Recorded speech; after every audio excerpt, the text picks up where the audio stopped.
Qu'est-ce que je pourrais dire sur les sextoys? Bon, ben j'en ai.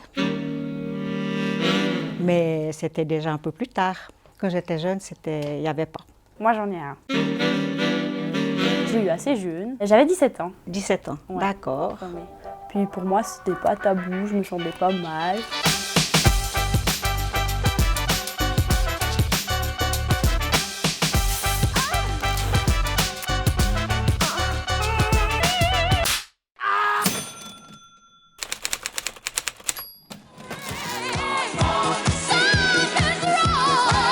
Après la génération disco, place à la génération dildo.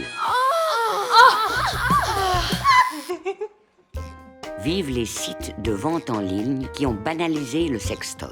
Plus besoin de rentrer en catimini dans un sex shop miteux des quartiers chauds. Très mal à l'aise. Maintenant, c'est dans les grandes surfaces et à côté, et même à côté du dentifrice, que l'on achète l'objet de tous les désirs. Comme je suis née en 50, hein, donc les sextoys, j'en ai pas vraiment entendu parler. C'est venu plus tard, je dirais dans la trentaine.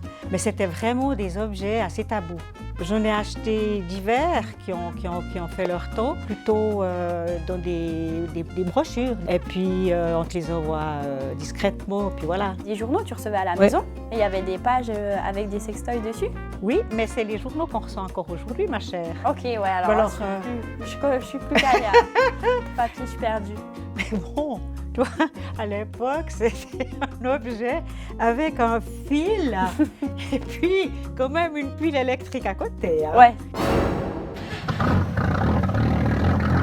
Quand je vois ce qu'on trouve aujourd'hui, je me dis que c'était quand même une autre époque. Oui, ben, je pense que c'est quand même aussi plus facile de s'en Ouais. procurer comme ça. Vraiment. Au milieu du 19e, on invente le premier vibromasseur mécanisé à vapeur. Pour calmer les ardeurs des femmes qu'on désignait comme souffrant d'hystérie.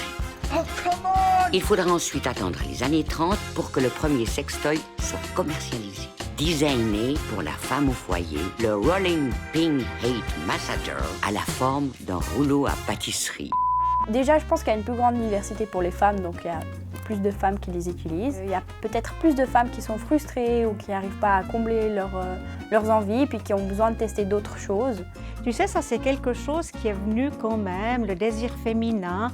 Ben, c'est la toute fin des années 68, des années 70, le peace and love. Oui, ça s'est etc. beaucoup libéré. Moi, je fais partie d'une génération totalement privilégiée. Hein. La pilule, pas de sida, comme je t'ai dit, hein, les petites fleurs.